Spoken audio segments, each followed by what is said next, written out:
এই জায়গাটায় কিছু একটা লুকিয়ে আছে, আমি ঠিক অনুভব করছি। উফ, এটা তো কোনো সাধারণ জার না, ঢাকনাটাতে সোনা রঙের চিহ্ন।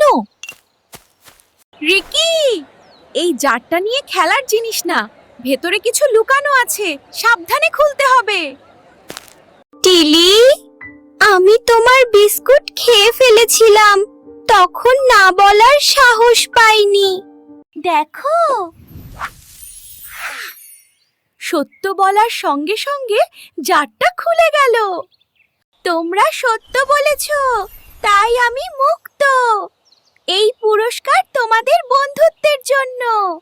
এটি খেলে আর কখনো মিথ্যে বলার ইচ্ছাও জাগবে না। বন্ধু মানে সত্য বলা আর একসাথে খুশি থাকা। তাই না টিলি? ঠিক বলেছ রিকি।